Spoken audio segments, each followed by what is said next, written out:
Hello दोस्तों, ये हमारा वीडियो है। वीडियो को आप ले सकते हैं, हमें कोई समस्या नहीं है। नॉवेल ऑफ किंग चैनल को सब्सक्राइब करें, लाइक, शेयर और ज्यादा से ज्यादा कमेंट करना। आज हम आपको एक नई और रोमांचक कहानी सुनाने जा रहे हैं, बिलियनियर बॉय 2। चलिए शुरू करते हैं। रिश्ता काफी अच्छा है और जुनैद बाबा को तो अकेले आना ही पसंद है।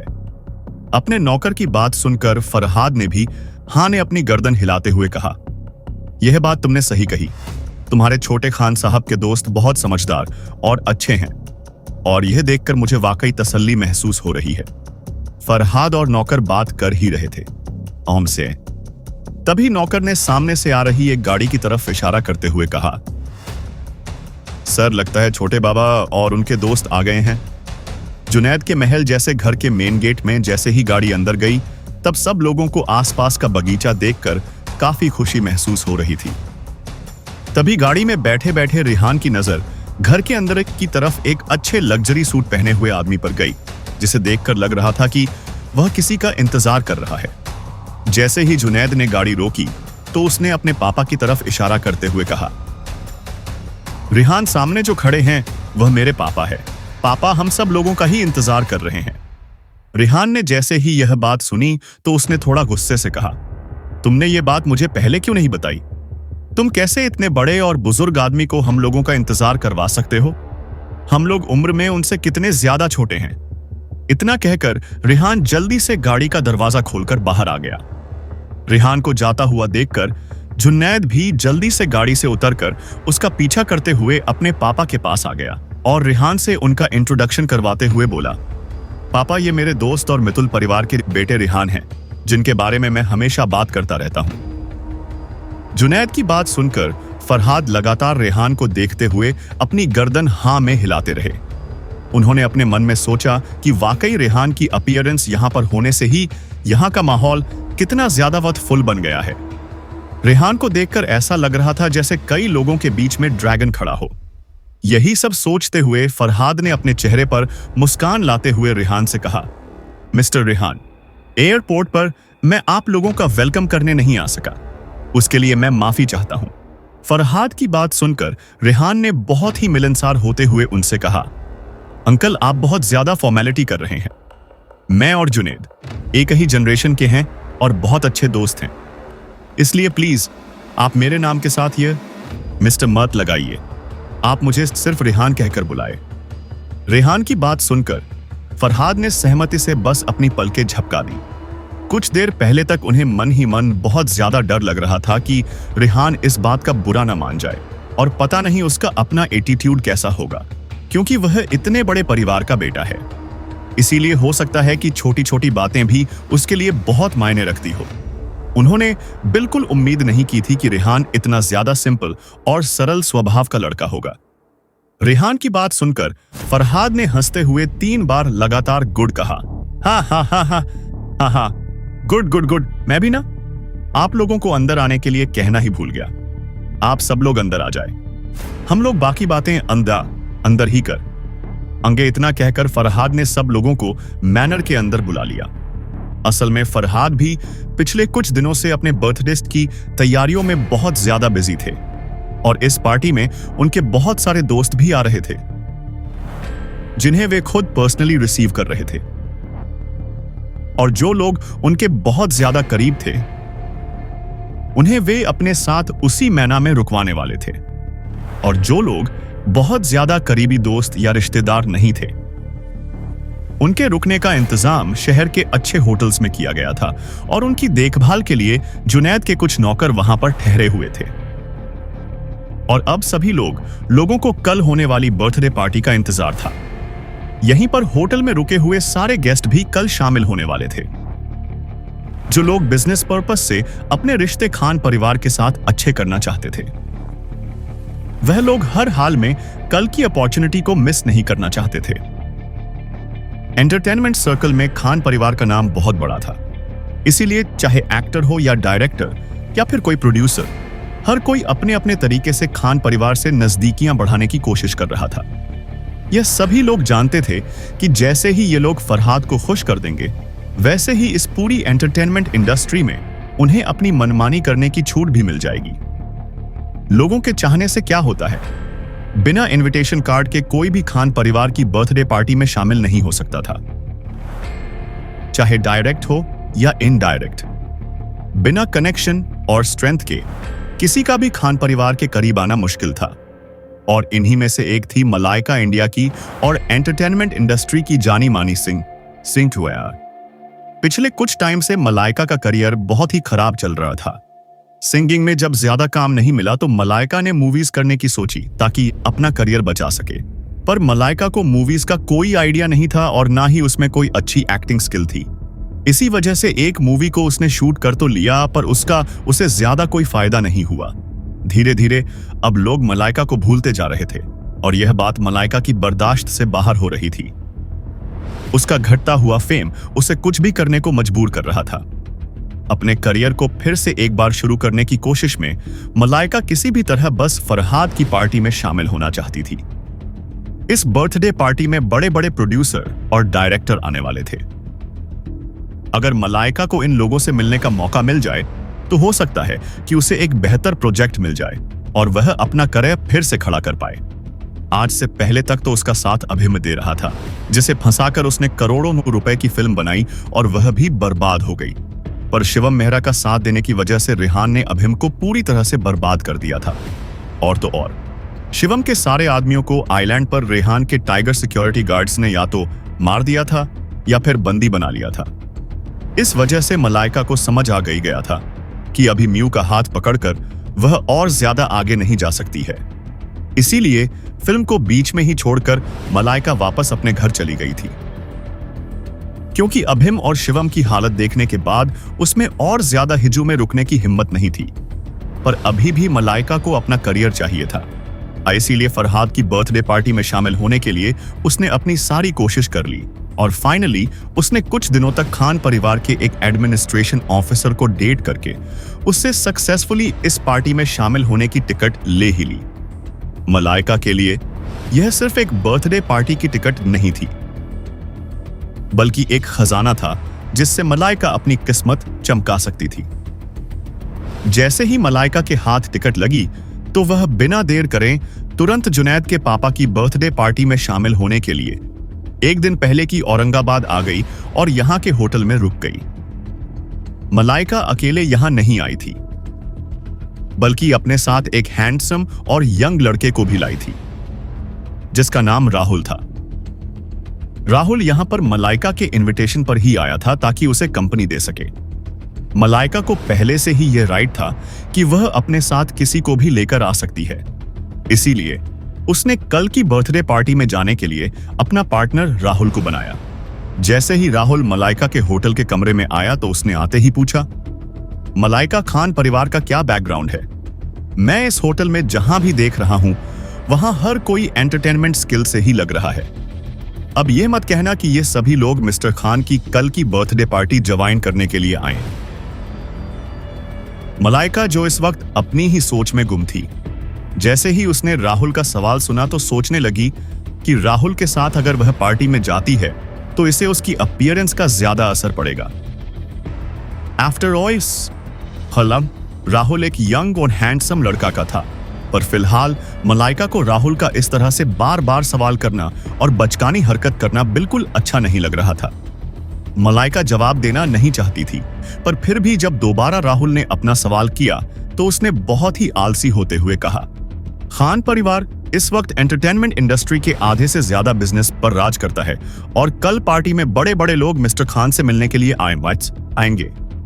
मलाइका की बात सुनकर राहुल ने शॉक्ड होकर कहा, इतना ज्यादा पावरफुल? मुझे इन लोगों के बारे में पहले कैसे पता नहीं चला? राहुल का ऐसा बचकाना। सवाल सुनकर मलाइका ने उस पर चिल्लाते हुए कहा, तुम्हें क्या लगता है, क्या तुम इस एंटरटेनमेंट इंडस्ट्री में बहुत बड़ी पोजीशन पर हो?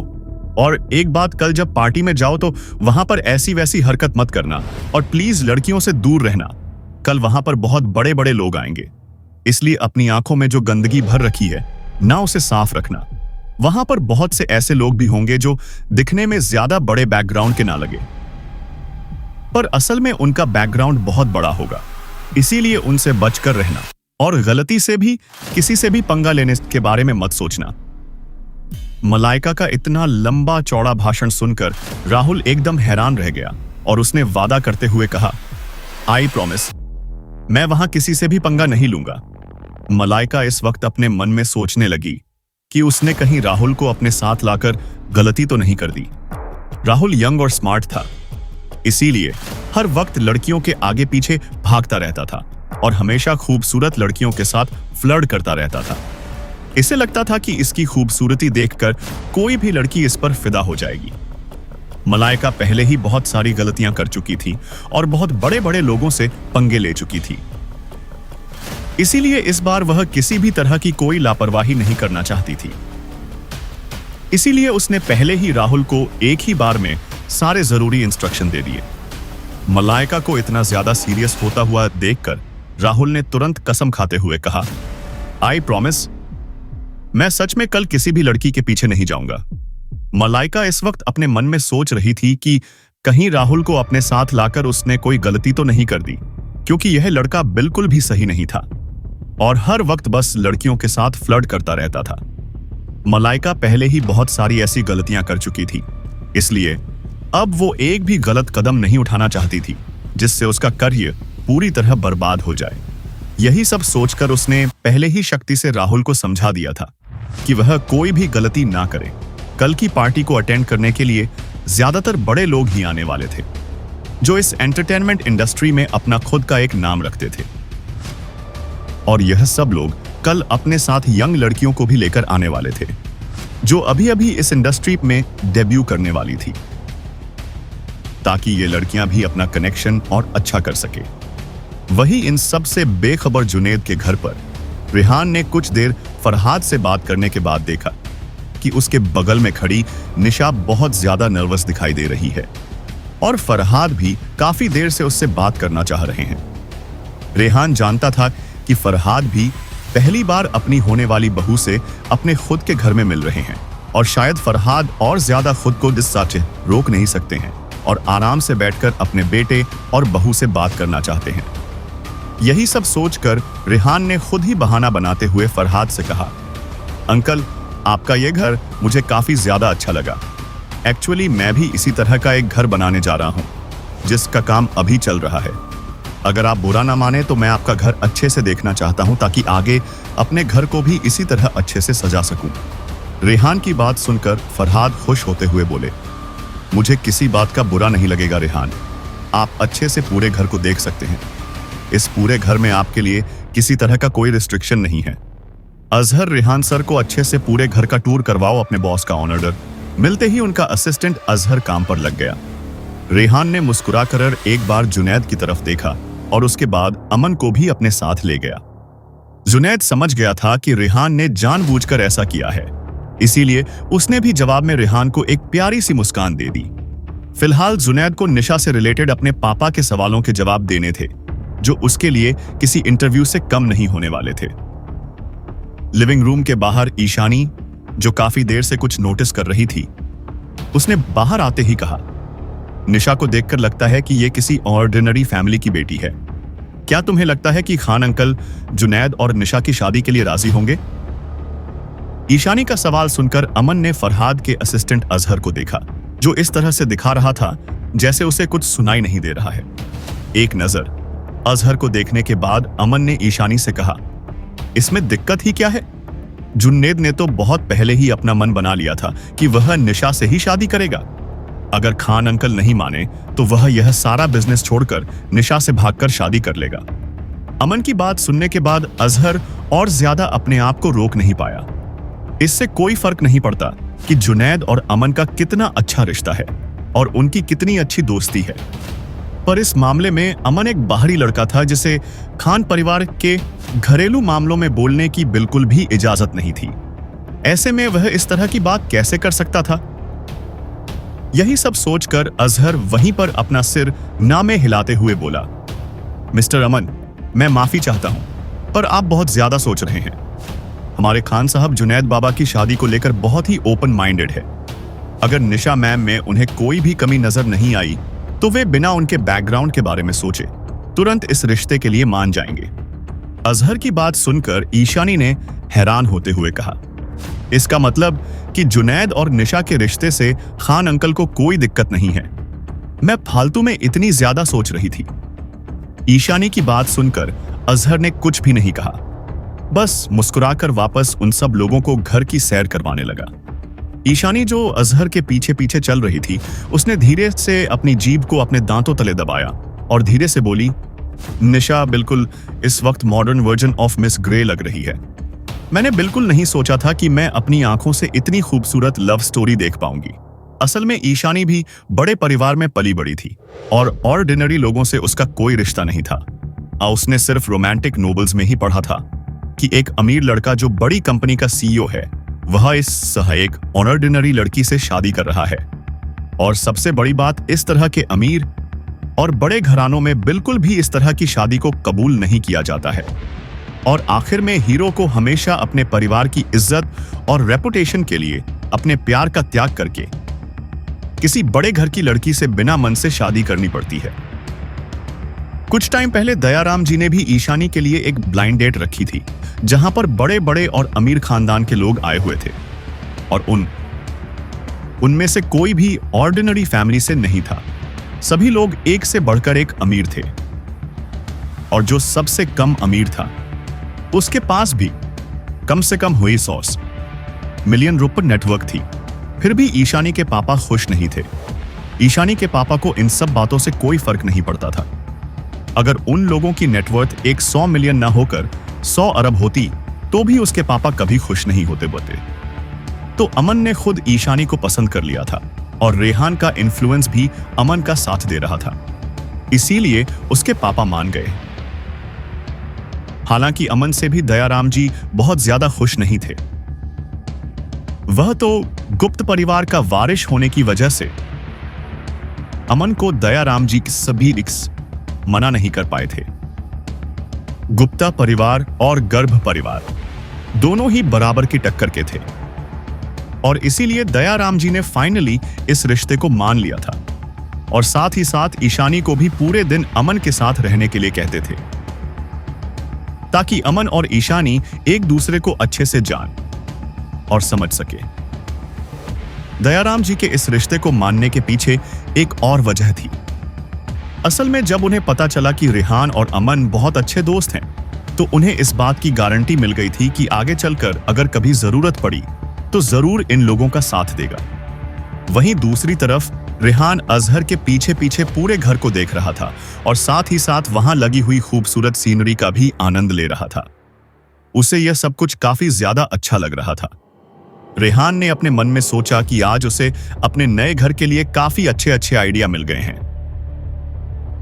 रेहान आराम से पूरे घर को देखकर एंजॉय कर ही रहा था कि तभी कुछ बात करने के लिए जैसे ही वह बगल में मुड़ा तो उसने देखा कि ईशानी और अमन उसके साथ नहीं है। रेहान को इतनी देर से यही लग रहा था कि वे दोनों उसके साथ साथ ही चल रहे हैं, पर जब उसने देखा कि अचानक से ये दोनों गायब हो गए हैं, तो उसे एक बार हैरानी हुई, पर जल्दी ही उसे समझ आ गया कि अमन और ईशानी को घर देखने में कोई इंटरेस्ट नहीं आ रहा है, इसीलिए वे दोनों अपनी ही मस्ती में निकल गए हैं। रेहान ने हेल प्लेस होकर अपना सिर ना में हिला दिया और उन दोनों को इग्नोर कर दिया जिन्हें बस अपनी पड़ी थी और जो अपने में ही खुश थे। रेहान ध्यान से अजहर की बातों को सुन रहा था, जो उसे घर की सजावट और बाकी चीजों के बारे में बहुत ही गहराई से एक्सप्लेन कर रहा था। इस तरह के घर को बहुत ही ज्यादा अमीर लोग ही अफोर्ड कर सकते थे। हर मैनर अपने आप में एक छोटा किंगडम होता था। यहाँ की आलीशान जिंदगी किसी राजशाही से कम नहीं होती थी और सबसे बड़ी बात, हर एक अमीर आदमी के पास उसका अपना एक नजरिया होता था, जिसके हिसाब से ही वह अबेनानासनिकी अपने घर को सजाता था। वैसे तो इस पूरी दुनिया में कोई भी आइडल मैनर नहीं था। जिस इंसान के पास बहुत पैसा होता था, वह अपने हिसाब से और अपने शौक के हिसाब से अपने उस पूरे घर को सजाता था। हालांकि रेहान ने पहले ही सोच लिया था कि वह इस घर की किसी भी डिजाइन को कॉपी नहीं करेगा। रेहान यह घर बस इसीलिए घूम रहा था ताकि उससे इन सब चीजों के बारे में और ज्यादा अच्छी नॉलेज हो जाए और फिर इन सब चीजों के बारे में जानने से रेहान के पास ऑप्शन भी अच्छे आ जाएंगे और वह और बेहतर तरीके से अपनी क्रिएटिविटी के साथ अपने घर को सजा पाएगा। रेहान ने जब वहां का गार्डन देखा तो उसे समझ आ गया था कि फरहाद को फूलों से बहुत प्यार है और इसीलिए उन्होंने अलग अलग तरह के फूलों को अपने गार्डन में लगाया हुआ है और उस गार्डन का ख्याल रखने के लिए एक बेस्ट और स्किल गार्डनर को रखा गया है। यह पूरा गार्डन बहुत ही ज्यादा एक्सपेंसिव और महंगे पौधों से भरा हुआ था, जिसकी कीमत बहुत ज्यादा थी और दुनिया के अलग अलग कोनों से इन्हें यहाँ इकट्ठा किया गया था। यहाँ पर चलते हुए रेहान को ऐसा लग रहा था जैसे वह किसी बगीचे में नहीं, बल्कि एक ऐसे समुद्र में स्विमिंग कर रहा है जहां पर सिर्फ खूबसूरत फूलों के पेड़ ही पेड़ है। फरहाद के पूरे घर में इन फूलों की एक अलग ही महक छाई हुई थी जो पूरे माहौल को खुशनुमा और पॉजिटिव बना रही थी। रेहान खुशकिस्मत था कि उसे फूलों की इन तेज खुशबू से अलर्जी नहीं थी, वरना वह कभी इतना खूबसूरत नजारा देख ही नहीं पाता। जैसे जैसे रेहान और अजहर गार्डन में चलते जा रहे थे, वैसे वैसे अजहर रेहान को उन पेड़ों की अलग अलग किस्म के बारे में बता रहा था। तभी अजहर ने रेहान से कहा, मिस्टर रेहान, वहां देखिए, जो वहां पर प्लांटिंग की गई है वह पूरी तरह से पर्टिकुलर तरीके से की गई है। राइट हैंड साइड में एरिया थोड़ा सा स्मॉल है, इसीलिए यहां पर हमने अलग अलग तरह के पेड़ों को एलिगेंट क्वाइट अट्रैक्टिव वे में बांटा हुआ है और साथ ही साथ इन सभी को कलर और मौसम के हिसाब से अलग अलग तरह से प्लांट किया गया है। आप जब मनों में अंदर जाएंगे तो वहां पर आप इन ब्लूमिंग फ्लावर्स को देख पाएंगे और मैं आपको गारंटी देता हूं कि आपको यह सब कुछ काफी ज्यादा पसंद आएगा। अजहर की बात सुनकर रेहान ने सहमत होते हुए कहा, आप सही कह रहे हैं मिस्टर अजहर, मैं देख सकता हूं यहाँ का लेआउट वाकई काफी यूक और सुंदर है। और सबसे बड़ी बात जो रेहान को अच्छी लग रही थी वह यह थी कि इतने अलग अलग किस्म के फूल होने के बावजूद इन सब की खुशबू मिक्स नहीं हो रही थी, बल्कि अपने अपने एरिया में इन सब की अलग अलग खुशबू को महसूस किया जा सकता था। कार्तिक को यह वाकई बहुत ज्यादा इन्फ्लुएंस कर रहा था। जिसने भी इस पूरे गार्डन को डिजाइन किया है उसे अच्छे से पता है कि यहाँ की बिल्डिंग के साथ साथ फूलों को कि इस तरह से प्लान और डिजाइन करना है। इस पूरी जगह को घूमने के बाद रेहान ने अपने मन में सोचा कि उसे भी अपने मैन में इसी मेथड को इस्तेमाल करना चाहिए। ऑफ कोर्स रेहान अपने पूरे आइलैंड पर इतने सारे फूलों के पेड़ नहीं लगाने वाला था, क्योंकि अगर वह ऐसा करेगा तो यह सब कुछ बहुत ज्यादा ओवर हो जाएगा और फिर हर एक मैनर का अपना यूनिक स्टाइल होता है और उसकी अपनी एक अलग खैतनी, अलग पहचान होती है। और रेहान अपना जो मैनर बनाने वाला था वह पहले ही अपनी एक यूनिक जगह के लिए खास था, क्योंकि रेहान का आइलैंड रिफ्लेक्टिंग मून आइलैंड के बिल्कुल पास बनने वाला था और इस वजह से यहाँ का नजारा पहले ही बहुत खास हो गया था और वहाँ का एनवायरनमेंट भी यहाँ से बहुत ज्यादा अच्छा था। फरहाद का यह घर देखने में बहुत शांत नजर आता था, पर असल में यह घर शहर के काफी करीब था, जिस वजह से यहाँ पर थोड़ी बहुत आवाजें और शोर शराबा होता रहता था। जबकि रेहान के पूरे आइलैंड पर इस तरह की कोई दिक्कत नहीं थी। पूरा आइलैंड बहुत ही ज्यादा शांत और प्रकृति के बीच में था और वहां पर चारों तरफ सिर्फ पहाड़, नदियां, झरने और गहरे पेड़ पौधे थे। मैगी, जो काफी देर से रेहान को फॉलो कर रही थी, अचानक ही थोड़ा परेशान होते हुए आसमान में देखकर बोली, सर मुझे लगता है कि यहाँ पर जल्दी ही बारिश होने वाली है, हम लोगों को वापस घर के अंदर चलना चाहिए।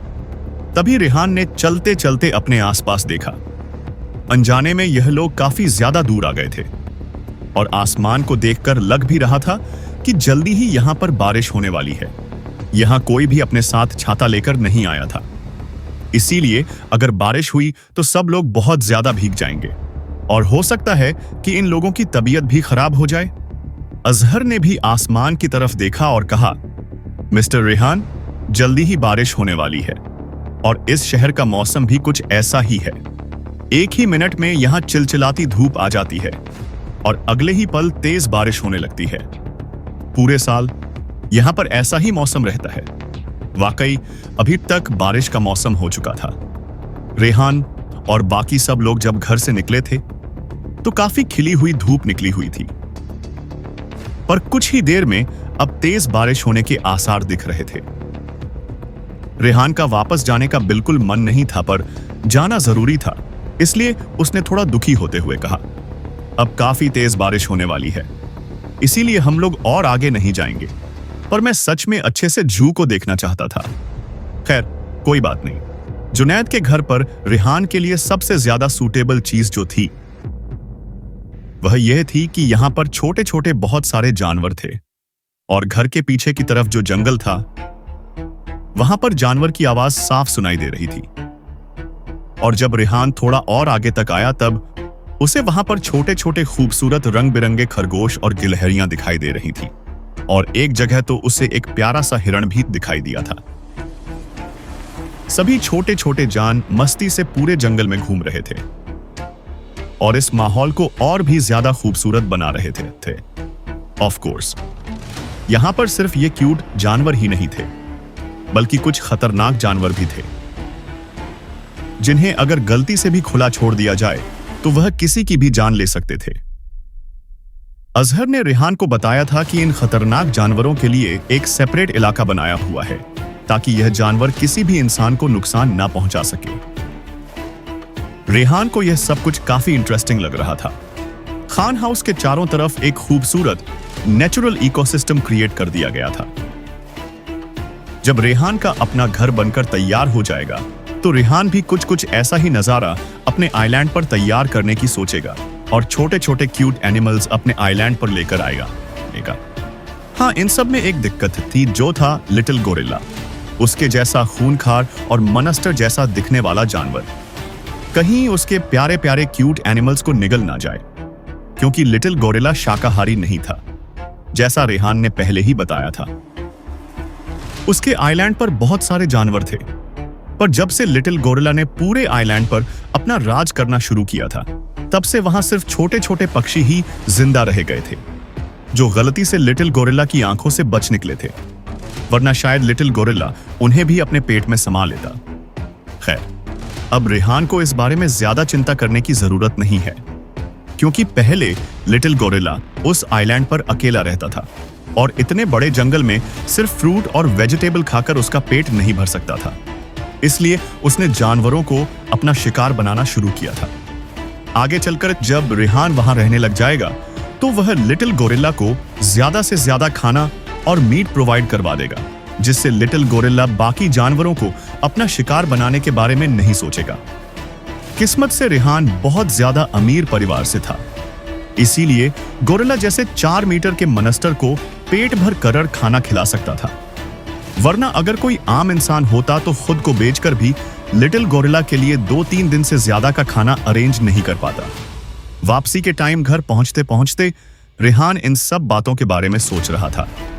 लगातार उसके दिमाग में यह सब बातें ही चल रही थी। आधे रास्ते तक आते आते तेज बारिश शुरू हो गई थी और बहुत कोशिश करने के बाद भी यह लोग खुद को बारिश में भीगने से नहीं बचा पाए। अजहर इस वक्त अपने मन में बहुत ज्यादा परेशान हो रहा था। रेहान पहली बार उनके घर आया था और उनके घर का मेहमान था। अगर बारिश की वजह से रेहान की तबीयत खराब हो गई तो एक सर्वेंट होने के नाते अजहर इस बात को फरहाद को पता नहीं कैसे एक्सप्लेन करेगा।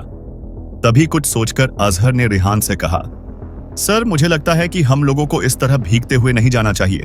पास में ही खान परिवार का एक हॉर्स फार्म है और वहां पर काफी बिल्डिंग भी बनी हुई है। अगर आपको दिक्कत ना हो तो हम लोग कुछ देर वहां रुक जाते हैं ताकि बारिश में भीगने से बच सकें। अजहर की बात सुनकर रेहान ने ज्यादा कुछ नहीं सोचा और हमें अपना सिर हिला दिया। वैसे भी सुबह यहां आने से पहले रेहान की तबीयत कुछ ठीक नहीं थी। अगर बारिश की वजह से फिर से उसकी तबीयत खराब हो गई तो बिना वजह खान अंकल और जुनैद को परेशानी उठानी पड़ेगी। इसीलिए रेहान तुरंत अजहर के साथ वहां जाने के लिए मान गया। जल्दी ही अजहर और बाकी सब लोग हॉर्स फार्म पहुंच गए। जैसे ही रेहान हॉर्स फार्म के एंट्रेंस गेट के पास पहुंचा तो उसने देखा कि 1 दर्जन से भी ज्यादा अच्छी किस्म के घोड़े वहां पर बंधे हुए थे। जैसे ही उन घोड़ों ने रेहान को देखा तो वेलकम करने के लिए अपने मुंह से आवाज निकालने लगे। इस वक्त अजहर अवारा अपने मन में सोच रहा था कि यहां पर आने वाली स्मेल शायद रेहान को अच्छी नहीं लगेगी। इसीलिए उसने जल्दी से रेहान से कहा, मिस्टर कार्तिक, मैं जानता हूं कि यहां का एनवायरनमेंट बहुत ज्यादा अच्छा नहीं है, पर आप चिंता मत कीजिए। यहां जितनी जल्दी बारिश शुरू होती है उतनी ही जल्दी बंद भी हो जाती है। आपको ज्यादा देर यहां पर नहीं रहना पड़ेगा। अजहर भले ही अपनी बात रेहान से कह रहा हो, पर रेहान देख सकता था कि यहां चारों तरफ बिल्कुल भी गंदगी नहीं थी। और सबसे बड़ी बात तो यह थी कि यह हॉर्स फार्म खान परिवार ने अपने इस आलीशान मैन के अंदर ही बना रखा था। और यहाँ पर बहुत ही स्पेशल स्टाफ रखा गया था जो यहाँ की हर दिन सफाई करता था। खैर, चाहे यहाँ पर कितनी भी सफाई क्यों ना कर ली जाए, पर फिर भी घोड़े हर वक्त घास खाते रहते थे। इस वजह से यहाँ पर थोड़ी सी बदबू रहती थी। अभी तक रेहान भी समझ चुका था कि शायद अजहर को यह सोचकर डर लग रहा होगा कि कहीं उसे कोई परेशानी ना हो, पर शायद अजहर को नहीं पता था कि रेहान को यहाँ के एनवायरनमेंट से कोई दिक्कत नहीं थी, क्योंकि उसने अपनी कई साल सड़क से कचरा उठाकर और खुद को भूखे पेट रखकर गुजारी थी। इसीलिए यह जगह कचरा बिनने की जगह से तो ज्यादा अच्छी थी। रेहान जब पहले कचरा उठाने का काम करता था तो उस वक्त उसने हर तरह के लोगों से और चीजों से समझौता कर लिया था। आज भी रेहान जब उन पुरानी बातों के बारे में सोचता है तो उसकी आंखें भर आती हैं। यही सब सोचकर रेहान ने अजहर की तरफ हाथ दिखाते हुए इशारा करके कहा, तुम्हें ज्यादा परेशान होने की जरूरत नहीं है, मैं यहां पर ठीक हूं। जब अजहर ने रेहान की बात सुनी तो उसे विश्वास नहीं हो रहा था कि इतना बड़ा आदमी इतना ज्यादा सिंपल भी हो सकता है। उसने मन ही मन रेहान के लिए एक अच्छी और पॉजिटिव इमेज बना ली थी। ऑफ कोर्स अजहर को नहीं पता था कि रेहान का बचपन किस तरह का बीता था। उसे तो यही लगता था कि रेहान हमेशा से ही एक बड़े घर का बेटा है। अजहर काफी देर से रेहान के साथ था, इसीलिए उसे अभी तक इतना अंदाजा तो हो गया था कि रेहान का स्टेटस उसके अपने बॉस से 100 गुना ज्यादा बड़ा है। और इतना बड़ा आदमी होने के बावजूद भी रेहान बहुत ही डाउन टू अर्थ था। अजहर पहले भी बहुत सारे ऐसे अमीर लोगों से मिल चुका था जिनके पास बहुत ज्यादा पैसा नहीं था, पर फिर भी वे लोग हमेशा हवा में उड़ते रहते थे और हर वक्त शो ऑफ करते रहते थे। अजहर अपने मन में सोचने लगा कि वाकई उसके जुनैद बाबा की किस्मत बहुत अच्छी है जो उन्हें रेहान जैसे अच्छे दोस्त मिले हैं, और वह खुशकिस्मत है जो वह जुनैद और रेहान जैसे अच्छे लोगों के साथ और उनके लिए काम करता है। तभी अजहर की नजर बाहर की तरफ गई और उसने खुश होते हुए कहा, सर, बारिश धीरे धीरे कम हो रही है, अब हमें और ज्यादा देर यहां पर नहीं रुकना पड़ेगा। इस वक्त बारिश को देखकर ऐसा लग रहा था जैसे वह धीरे धीरे बस अब कम ही होती जाएगी, पर जैसे ही अजहर ने अपनी बात पूरी की तो उसने देखा कि आसमान में बिजली तेजी से कड़क रही थी और बारिश फिर से और ज्यादा तेज हो गई थी। बाहर का मौसम देखकर ऐसा लग रहा था जैसे कोई बड़ा तूफान आने वाला हो। इस बार अजहर ने थोड़ा नाराजगी के साथ बारिश को देखते हुए कहा, मैंने बोलना भी खत्म नहीं किया था और मौसम फिर से बिगड़ गया। पता नहीं यह बारिश फिर से शुरू क्यों हो गई। अचानक से देखते ही देखते मौसम और भी ज्यादा खराब हो गया और तूफान के आसार दिखने लगे। एक बार फिर तेज बिजली कड़की और बहुत तेज बारिश शुरू हो गई। अचानक से मौसम खराब होने की वजह से सारे घोड़े अजीब अजीब आवाजें निकालने लगे और बेचैन दिखने लगे, और कुछ घोड़े तो इधर उधर कूदने लगे। घोड़ों को इस तरह से देखकर रेहान और बाकी सब लोग भी थोड़ा सा परेशान हो गए। तभी उन लोगों के कानों में एक तेज आवाज पड़ी। ऐसा लग रहा था जैसे कोई ड्रैगन अपने मुंह से आवाज निकाल रहा हो। यह आवाज सुनकर सारे घोड़े एकदम से शांत हो गए। रेहान को कुछ समझ नहीं आया और उसने थोड़ा हैरान होकर अजहर की तरफ देखकर कहा, यह आवाज कैसी है? रेहान का सवाल सुनकर अजहर ने खुश होकर कहा, असल में यह आवाज बड़े खान साहब के फेवरेट घोड़े की है। इस घोड़े का एक अलग ही टेम्प है, इसीलिए इसे सबसे अलग अंदर बांध कर रखा है। अगर उसे बाकी घोड़ों के साथ बांध दे तो वह सभी घोड़ों को परेशान करना शुरू कर देगा। जैसे ही रेहान ने यह बात सुनी तो उसकी क्यूरियोसिटी और ज्यादा तेज हो गई। उसने एक्साइटेड होकर कहा, सच में क्या मैं एक बार उसे जाकर देख सकता हूं? रेहान के एक्साइटमेंट का कारण असल में यह कि जब सभी घोड़े एक साथ इतनी तेज आवाजें कर रहे थे, तब जैसे ही अंदर खड़े घोड़े ने एक हुंकार भरी तो सभी घोड़े एकदम शांत हो गए। इससे ऐसा लग रहा था जैसे यह घोड़े तूफान से ज्यादा अंदर बंधे हुए घोड़े से डरते हैं। अजहर ने जब रेहान को इतना ज्यादा एक्साइटेड देखा तो वह रेहान को मना नहीं कर पाया। बड़े खान साहब के लिए वह घोड़ा सिर्फ एक जानवर नहीं था बल्कि एक खजाना था, और उनके दिल में इस घोड़े के लिए बहुत ज्यादा प्यार था। अगर इस घोड़े का एक बाल भी टूट जाए तो खान साहब को बहुत ज्यादा बुरा लगता था और वो पूरे स्टाफ को डांटते थे। इसीलिए सबको पता था कि वह घोड़ा खान साहब के दिल के बहुत ज्यादा करीब है। अजहर बहुत ही ध्यान से रेहान को उस कंपार्टमेंट में लेकर आया जहां पर वह घोड़ा बंधा हुआ था। वहां अजहर ने एक खिड़की खोल दी जिससे रेहान उस घोड़े को साफ साफ देख सके। रेहान उस घोड़े को पूरी तरह देख पाता। उससे पहले ही उस घोड़े का लाल रंग रेहान की आंखों में चमक पैदा करने लगा। उसके लाल रंग को देखकर ऐसा लग रहा था जैसे यह किसी के भी दिल और आत्मा को खुश कर दे। जैसे ही घोड़े ने खिड़की को खुला हुआ देखा तो उसने रिफ्ज़ेको ने बहुत ही ध्यान से अपनी गर्दन को आगे की तरफ निकाल दिया। उसकी इस हरकत से ऐसा लग रहा था जैसे यह घोड़ा खुद भी सामने खड़े नए इंसान को देखने के लिए एक्साइटेड हो। तभी अजहर ने उस घोड़े की खासियत बताते हुए कहा, इस घोड़े की साइज और इसके कलर की वजह से यह घोड़ा एक एंट रेड हरे हॉर्स है, इसीलिए हमारे खान साहब इस घोड़े को रेड रैबिट कहकर बुलाते हैं। यह नाम सुनकर रेहान ने अपने मन ही मन में इसे दोहराते हुए कहा, रेड रैबिट। यह नाम वाकई इस घोड़े को सूट करता है। रेहान के सामने खड़ा यह रेड हरे हॉर्स वाकई बहुत खूबसूरत था। उस घोड़े की लंबाई लगभग 1.8 मीटर थी और इसके साथ ही उसकी गर्दन और सिर की लंबाई लगभग 2.5 मीटर थी। जैसे जैसे रेहान घोड़े की खासियत सुन रहा था वैसे वैसे उसकी हैरानी और खुशी बढ़ती जा रही थी। असल में इस घोड़े को पेगासस से लाया गया था। ऐसा माना जाता था कि यह घोड़ा बहुत ही अच्छी किस्म का था और खान साहब ने इस घोड़े से बहुत सारे कंपटीशन भी जीते थे। और इस घोड़े की कीमत 0 मिलियन रुपए से ज्यादा की थी। और सबसे बड़ी बात, इस घोड़े को खरीदने के बाद भी पिछले 2 सालों में इस घोड़े पर 10 मिलियन से ज्यादा पैसे खर्च किए जा चुके थे। एक घोड़े पर इतनी ज्यादा मेंटेनेंस और इसे खरीदने के लिए इतनी बड़ी कीमत चुकाना, महंगी से महंगी कार भी इसका मुकाबला नहीं कर सकती थी। और सबसे बड़ी बात यह थी कि इस घोड़े को भी रेस करना पसंद था। खान साहब जब रेस करते थे तो हमेशा अपने इसी खास घोड़े को पॉर्शोर से चुनते थे और टाइम टाइम पर बाकी घोड़ों के साथ इस घोड़े की रेस करवाई जाती थी। जैसे ही इस रेड रैबिट की रस्सी खींची जाती थी वैसे ही इसकी स्पीड इतनी ज्यादा तेज हो जाती कि बाकी सारे घोड़े इसके सामने कछुए लगने लगते थे और हर बार यही घोड़ा जीतता था। अजहर ने रेहान को बताया कि इस घोड़े पर अभी तक 300 मिलियन से भी ज्यादा रुपए खर्च किए जा चुके हैं और हर रेस में यही घोड़ा जीतता है, जिसकी वजह से फरहाद को यह घोड़ा बहुत पसंद है।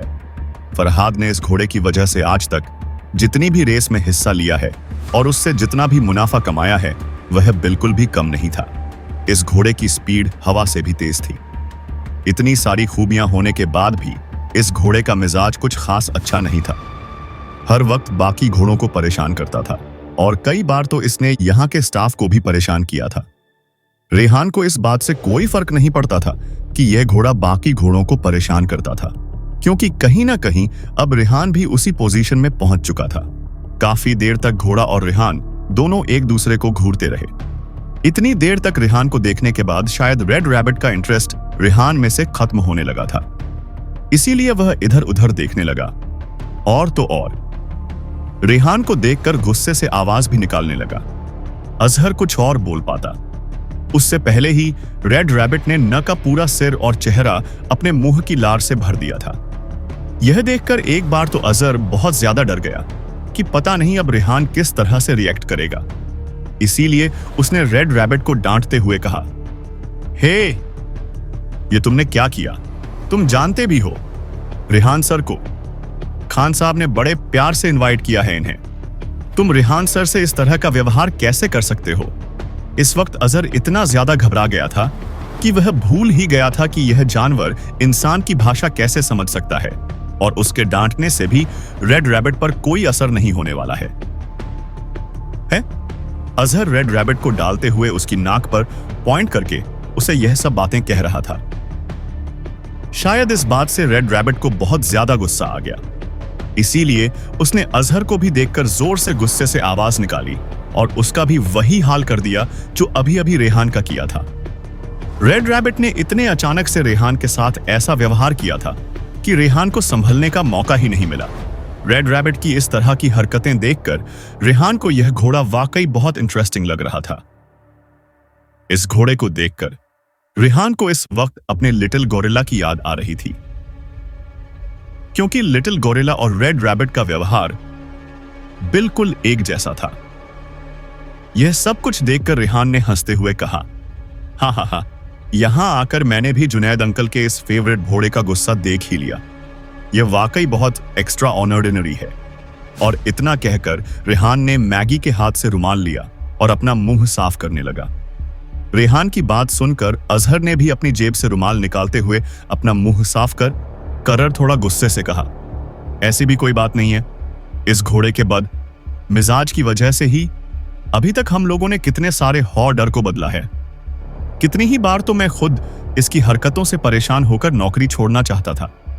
जैसे ही अजहर ने अपनी बात पूरी की तो कार के हॉर्न की तेज आवाज सुनाई देने लगी। असल में यह गाड़ी जुनैद की थी।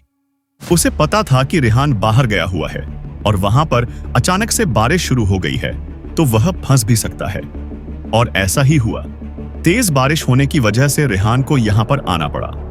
जैसे ही जुनैद को यह बात पता चली, वह तुरंत अपनी गाड़ी लेकर यहां आ गया ताकि इन लोगों को सही सलामत घर लेकर जा सके। जुनैद जानता था कि ज्यादा तेज बारिश होने की वजह से यह सभी लोग खुद को भीगने से बचाने के लिए यहीं पर आए होंगे, इसलिए वह सीधे यहीं आ गया था।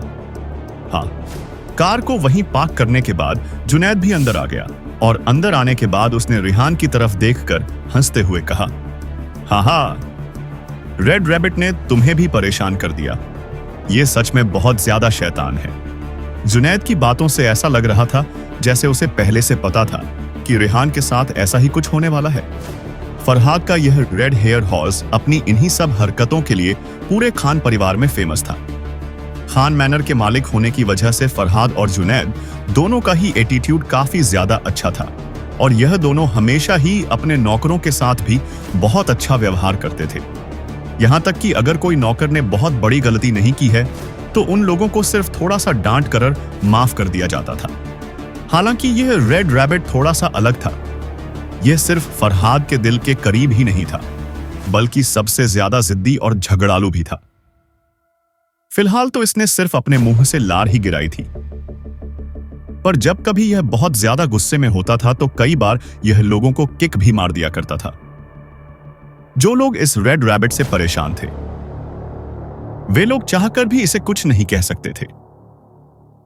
आफ्टर ऑल था तो यह एक जानवर है, और फिर फरहाद ने इसे अपने सिर पर भी चढ़ा रखा था। उनके प्यार की वजह से यह हर वक्त अपनी मनमानी करता था और कोई भी इसके खिलाफ कुछ भी करने की हिम्मत नहीं कर पाता था। यह रेड रैबिट पूरे घर में मालिक की तरह घूमता था।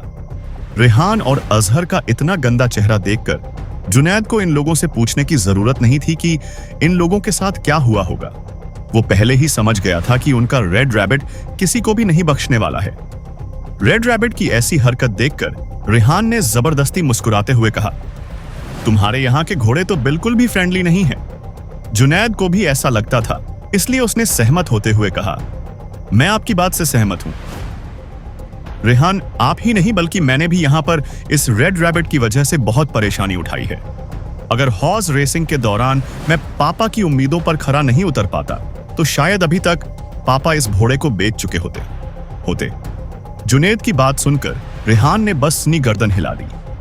रेहान भी अपने मन में समझ चुका था कि रेसिंग की कमाई की वजह से खान परिवार अपने पास घोड़े नहीं रखता था, बल्कि इन घोड़ों को यहां पर इसीलिए रखा गया था क्योंकि इसकी वजह से जुनैद अच्छी खासी रेस जीत जाता था। अमीर परिवारों में अपने एंटरटेनमेंट के लिए लोग घोड़ों से रेस करना काफी ज्यादा पसंद करते थे और यह देखना काफी दिलचस्प होता था कि किसका घोड़ा जीतेगा, और जिसका घोड़ा जीतता था उसका ही दबदबा माना जाता था। कुछ देर इसी तरह घोड़ों के बारे में बातें करने के बाद यह सब लोग चुप हो गए। खान परिवार का सबसे स्पेशल मेहमान होने की वजह से रेहान को जुनैद यहां पर और ज्यादा इंतजार नहीं करवा सकता था और ना ही इतनी बदबूदार जगह पर रहने दे सकता था। इसीलिए जुनैद ने रेहान से कहा, रेहान, यहां पर बहुत ज्यादा गंदी स्मेल आ रही है, चलो हम लोग वापस चलते हैं। रेहान भी तुरंत सहमत हो गया और वैसे भी रेहान यहां पर सिर्फ बारिश से बचने के लिए आया था। रेहान ने यहां एक बात नोटिस की कि यहां पर जितने भी घोड़े हैं सब बहुत ज्यादा अच्छी नस्ल के हैं और काफी महंगे हैं। हालांकि रेहान को घोड़ों में कोई खास दिलचस्पी नहीं थी।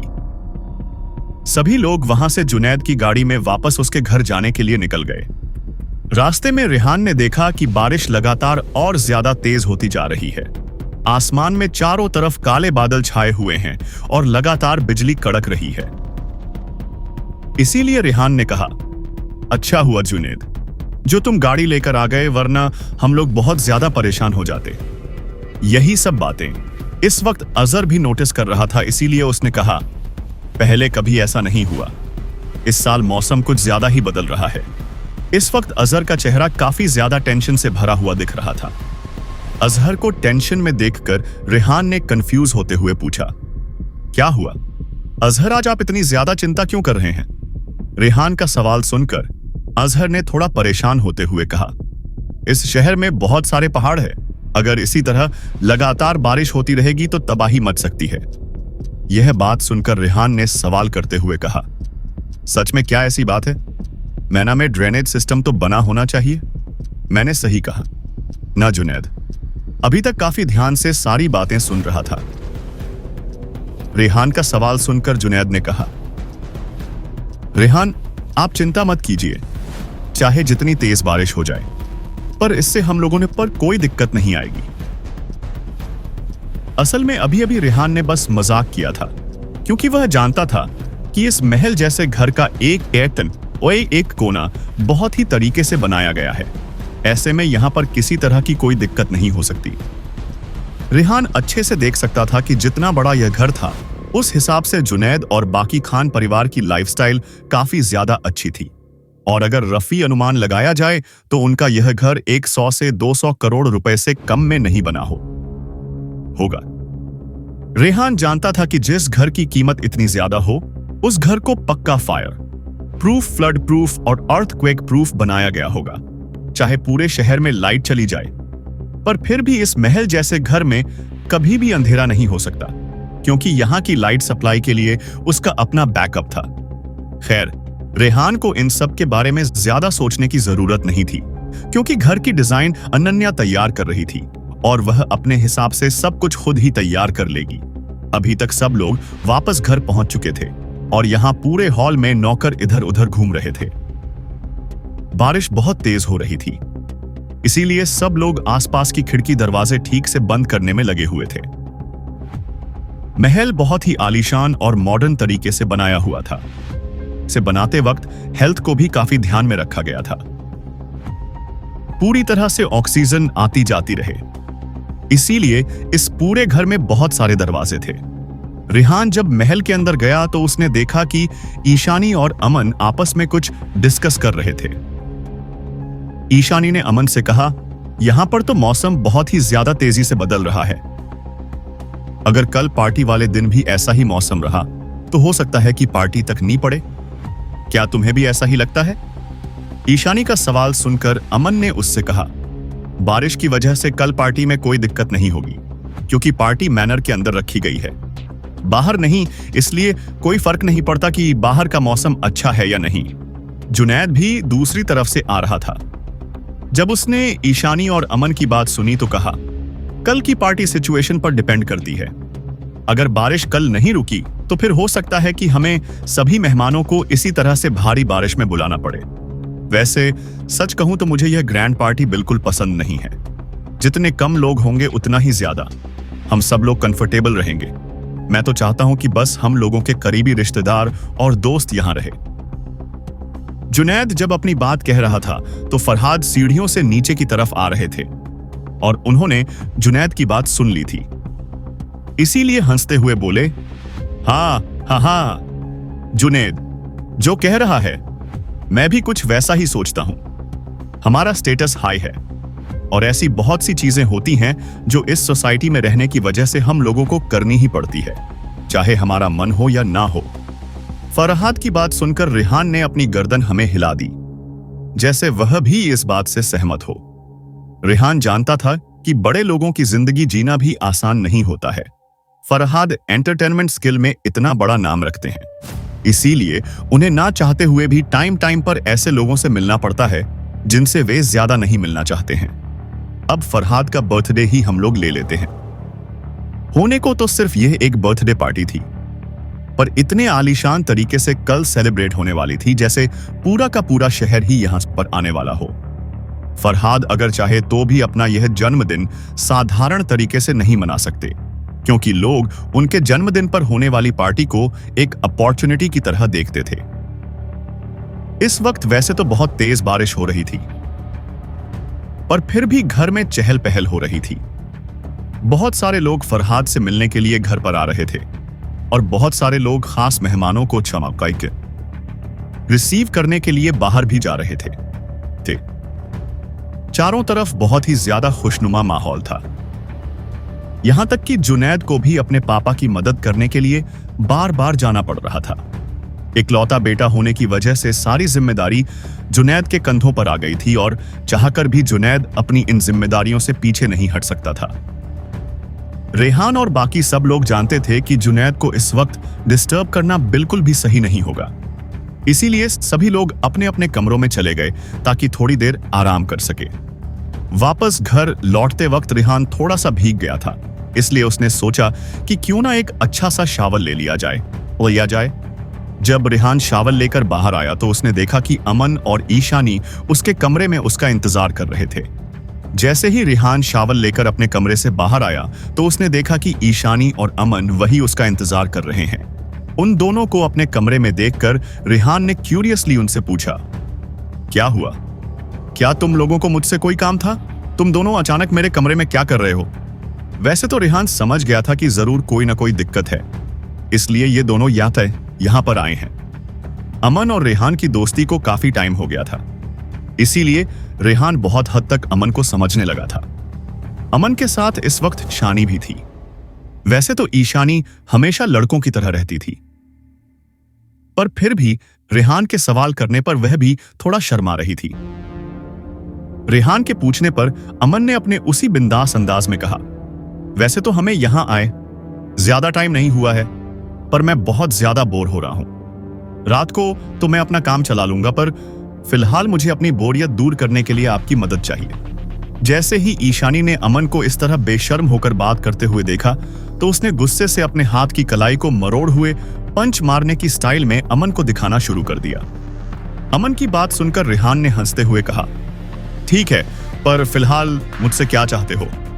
रेहान का सवाल सुनकर अमन ने हल्के से अपने सिर को जाते हुए कहा, आपने देखा ना, जुनैद तो वैसे ही काम में लगा हुआ है और हम यहां पर किसी को जानते भी नहीं हैं। बाहर बहुत तेज बारिश हो रही है, वरना मैं और ईशानी कहीं घूमने के लिए ही चले जाते। इसीलिए मैं सोच रहा था कि क्यों ना हम सब मिलकर कोई गेम खेलें।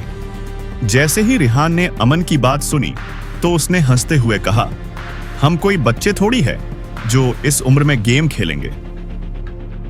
रेहान की बात सुनकर अमन ने मुंह बनाते हुए कहा, अगर ऐसा है तो आप ही कोई बेहतर आइडिया दे दीजिए, क्योंकि मैं बहुत ज्यादा बोर हो रहा हूं और मुझे फिलहाल किसी भी तरह से अपनी ये बोरियत दूर करनी है।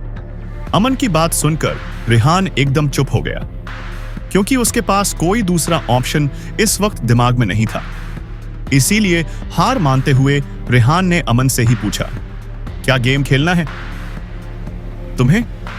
रेहान का सवाल सुनते ही अमन के चेहरे पर एकदम से मुस्कान आ गई और वह बच्चों की तरह एक्साइटेड होकर बोला, चलो हम लोग कार्ड्स खेलते हैं। अमन की बात सुनकर रेहान ने हंसते हुए मैगी की तरफ देखा और फिर कहा, क्या कार्ड्स? चलो ठीक है। मैगी तुम क्या कहती हो? रेहान का सवाल सुनकर मैगी ने हाँ मैं अपनी गर्दन हिला दी, जैसे कह रही हो कि बॉस आप जो कहेंगे वैसा हो जाएगा। मैगी की सहमति मिलने के बाद रेहान ने अपने दोनों हाथों को फैलाते हुए कहा, ठीक है, पर मैं बता दूं कि मुझे कार्ड्स खेलना नहीं आता है। वैसे तुम लोगों को नहीं लगता अगर किसी को गेम खेलना नहीं आता तो उसके साथ खेलने से बोरियत और ज्यादा बढ़ जाएगी? रेहान की बात सुनकर अमन ने मुस्कुराते हुए कहा, जी नहीं, हमें ऐसा नहीं लगता। वैसे भी कार्ड खेलते वक्त हम सब लोगों को मजा आने वाला है और फिर आप भी धीरे धीरे इसे सीख ही जाएंगे। और हाँ, आपके कमरे के अंदर एक चेज रूम है, चलो हम वहीं जाकर खेलते हैं। अमन की एक्साइटमेंट देखकर ऐसा लग रहा था जैसे वह सच में बहुत ज्यादा बोर हो रहा था और उसने पहले ही अपनी बोरियत दूर करने का अच्छा खासा रास्ता ढूंढ लिया था। अमन ने जल्दी से रेहान के कमरे के अंदर बना हुआ जो कमरा था वहां जाकर उसका दरवाजा खोल दिया। जैसे ही दरवाजा खुला तो सब लोग हैरान रह गए, क्योंकि वाकई वो कमरा एक एंटरटेनमेंट चेस रूम था। और सबसे बड़ी बात तो यह थी कि रेहान को अभी तक अपने ही कमरे के इस अटैच कमरे के बारे में नहीं पता था, क्योंकि कमरे में आते ही रेहान तुरंत नहाने के लिए चला गया था और रेहान यहाँ पर पहली बार आया था, जबकि अमन पहले भी यहाँ पर आ चुका था। इसीलिए उसे इन सब के बारे में ज्यादा अच्छे से पता था। उस चेस रूम में बैठकर रेहान, अमन, ईशानी और मैगी चारों कार्ड खेल रहे थे। हालांकि रेहान को बिल्कुल नहीं पता था कि कार्ड कैसे खेले जाते हैं, पर शायद रेहान की किस्मत अच्छी थी, इसीलिए हर बार उसके पास अच्छे कार्ड्स आ रहे थे और वह जीत भी रहा था। खेलते खेलते आधी रात हो गई थी और किसी को टाइम का अंदाजा भी नहीं रहा। हर कोई अपने अपने कार्ड खेल रहा था और हर बार सबसे पहले अमन ही हार रहा था। अमन अभी तक इतनी बार हार चुका था कि धीरे धीरे उसे गुस्सा आने लगा। अमन तब तक खेलता रहा जब तक उसे इस बात का एहसास नहीं हो गया कि वह किसी भी हाल में अच्छी किस्मत के मामले में रेहान को नहीं हरा सकता है। जब उसका ध्यान घड़ी की तरफ गया, तब जाकर इन सब लोगों को एहसास हुआ कि काफी ज्यादा लेट हो गया है। अभी तक हारते हारते अमन मायूस भी हो गया था, इसीलिए उसने उदास होते हुए कार्ड को एक तरफ रखा और थोड़ा नाराज होते हुए बोला, मुझे अब और ज्यादा नहीं खेलना है, यह गेम बहुत ज्यादा बोरिंग होता जा रहा है। इस वक्त ये सब लोग बस कार्ड ही नहीं खेल रहे थे, ऐसे थे, बल्कि साथ ही साथ में शद भी लगा रहे थे क्या। और एक ही रात में अमन 1 मिलियन रुपए हार गया था। यहां तक कि ईशानी भी लाखों रुपए हार गई थी। लास्ट में अमन ने उदास होते हुए अपना सिर हिलाते हुए कहा, मैं साफ साफ देख सकता हूं रेहान कि आपको यह खेल खेलना तक नहीं आता है, पर फिर भी मानना पड़ेगा कि आपकी किस्मत बहुत ज्यादा अच्छी है, इसीलिए आप जीत रहे हैं। यह गेम मेरे लिए अब बहुत ज्यादा बोरिंग होता जा रहा है, इसीलिए मैं सोच रहा हूं कि अब मैं थोड़ी देर ईशानी के साथ ही टाइम स्पेंड कर लूं। अमन ने यह बात बहुत ही बेशर्मी के साथ कही थी, इसीलिए ईशानी को गुस्सा आ गया और उसने अपने हाथ में पकड़े हुए कार्ड्स को जोर से अमन के सिर पर देकर मारा। उसे गुस्सा आ रहा था कि अमन कभी भी सोच समझकर नहीं बोलता था, बस जो मन में आया तुरंत बोल देता था, चाहे वहां पर कोई भी क्यों ना बैठा हो। हालांकि उन लोगों ने रेहान से शर्त लगाकर जो पैसे हारे थे, वे पैसे उन दोनों के लिए उनकी पॉकेट मनी के जितने ही थे, इसीलिए इतने पैसे गवाकर भी उन लोगों को कोई खास फर्क नहीं पड़ रहा था। रेहान दिल से चाहता था कि कुछ राउंड अमन और ईशानी जीत जाए, पर उन दोनों की किस्मत उनका साथ नहीं दे रही थी। और फिर अमन ने सही ही तो कहा था, रेहान को तो यह खेल खेलना तक नहीं आता था, इसीलिए उसे यह भी नहीं पता था कि वह जानबूझकर कैसे हारे और कैसे इन लोगों को जिताए। इसीलिए जब उसने देखा कि अमन शर्त के पैसे उसके अकाउंट में ट्रांसफर कर रहा है, तो रेहान हंसते हुए अमन को देखने लगा। ओ ऑफ कोर्स, ईशानी जो पैसे हारी थी वह भी अमन ही चुका रहा था। हालांकि अगर अमन यह पैसे नहीं चुका है तो भी रेहान को कोई फर्क नहीं पड़ता था, पर अमन जानता था कि अगर उसे पूरी रात अच्छे से ईशानी के साथ गुजारनी है तो इसके लिए ये उसे ईशानी के हारे हुए पैसे भी देने होंगे, ताकि ईशानी पर उसका अच्छा इंप्रेशन बन सके। अमन और ईशानी को वापस उनके कमरे में भेजने के बाद रेहान खुद भी आराम करने के लिए चला गया। बाहर हो रही बारिश कुछ हद तक अब कम हो गई थी, हालांकि अभी भी पूरे आसमान में काले बादल छाए हुए थे। रेहान की आंख लगी ही थी कि तभी तेज तूफान की आवाज से उसकी नींद टूट गई और वह खिड़की के पास से पर्दे हटाने लगा ताकि बाहर का नजारा देख सके। बाहर का नजारा देखकर रेहान अपने मन में सोचने लगा कि लगता है पूरा यूनिवर्स खान अंकल का बर्थडे सेलिब्रेट करना चाहता है, इसीलिए तो यह बारिश थमने का नाम नहीं ले रही। इतना सोचकर उसके चेहरे पर हंसी आ गई। अगले दिन सुबह रेहान काफी देर से जगा था और तैयार होने के बाद जैसे ही रेहान नीचे गया तो वहां का नजारा देखकर थोड़ा हैरान हो गया, क्योंकि जितना उसने सोचा था उतना ज्यादा। भीड़ भड़ाका घर में अभी तक नहीं हुआ था। घर में आज जश्न जरूर था, पर इतनी ज्यादा भीड़ नहीं दिख रही थी जितनी होनी चाहिए थी। कल की तरह बस नौकर ही सारा काम देख रहे थे। रेहान ने सोचा था कि खान अंकल जितने बड़े और रुतबेदार इंसान के जन्मदिन पर जरूर सुबह से ही मेहमानों की आवाज आ ही शुरू हो जाएगी, पर रेहान की सोच से उलट यहां पर तो एकदम शांति जैसा माहौल लग रहा था। रेहान ने अपने मन में सोचा कि कहीं मौसम खराब होने की वजह से आज की बर्थडे पार्टी कैंसिल तो नहीं हो गई। पूरे घर में उसे सिर्फ मेहमान ही नहीं बल्कि उसका अपना दोस्त जुनैद, फरहाद और यहां तक कि फरहाद का मैनेजर अजहर भी दिखाई नहीं दे रहे थे। तभी रेहान ने देखा कि एक नौकर जल्दबाजी में उसके पास से गुजर रहा है, तो रेहान ने उसे रोककर उससे पूछा, यहां पर अभी तक कोई मेहमान क्यों नहीं आया? क्या आज की बर्थडे पार्टी की लोकेशन चेंज हो गई है? और खान अंकल कहां है? रेहान ने जिस नौकर को रोका था उसने रेहान के सामने अपनी नजर झुका ली और अपने मन में सोचने लगा कि रेहान इस खानदान का बहुत ही खास मेहमान है। यहां तक कि खान साहब खुद इन्हें बहुत इज्जत दे रहे हैं। ऐसे में उसके जैसा छोटा सा नौकर कैसे इतने बड़े आदमी से बात कर सकता है? वह नौकर लगातार यही सब कुछ सोच रहा था, इससे पहले कि यह नौकर अपने ख्यालों से बाहर आ पाता और रेहान के सवाल का जवाब दे पाता। तभी रेहान ने देखा कि फरहाद का मैनेजर और भागते हुए इन्हीं की तरफ आ रहा था। अजहर ने रेहान को जवाब देते हुए कहा, मिस्टर रेहान, आज की बर्थडे पार्टी कैंसिल कर दी गई है। मैं आपको बताने ही वाला था, पर जब मैंने देखा कि आप आराम कर रहे हैं तो मैंने आपको डिस्टर्ब करना सही नहीं समझा। अजहर की बात सुनकर रेहान ने हैरानी से सवाल करते हुए पूछा, कैंसिल कर दी? पर क्यों? और जुनैद कहां है? वह कहीं दिखाई क्यों नहीं दे रहा? रेहान के सवाल करने पर अजहर ने बहुत ही आराम से कहा, बड़े खान साहब और छोटे मालिक दोनों किसी को मदद देने के लिए गए हैं। जैसे ही रेहान ने यह बात सुनी तो उसने बहुत ही हैरानी के साथ मैनेजर अजहर को घूर कर देखते हुए पूछा सब साहब, मदद? कैसी मदद? रेहान का सवाल सुनकर अजहर ने उसे बताया, कल रात को पूरे शहर में बहुत तेज तूफान आ गया था, जिसकी वजह से कई जगह पर तो जमीन ही धंस गई थी और इस वजह से बहुत सारे लोगों को शहर में परेशानी उठानी पड़ रही थी। औरंगाबाद शहर की एक इज्जतदार फैमिली होने की वजह से खान परिवार को इस मुश्किल वक्त में शहर के जरूरतमंद लोगों की मदद करनी चाहिए। मिस्टर खान का यही मानना था। इसीलिए जैसे ही उन्हें इन सब के बारे में पता चला तो वे छोटे बाबा को साथ लेकर लोगों की मदद करने के लिए चले गए। अजहर की बात सुनकर रेहान ने सरप्राइजिंगली अपनी गर्दन हिलाते हुए कहा, ठीक है, किस जगह पर गए हैं? जुनैद और खान अंकल।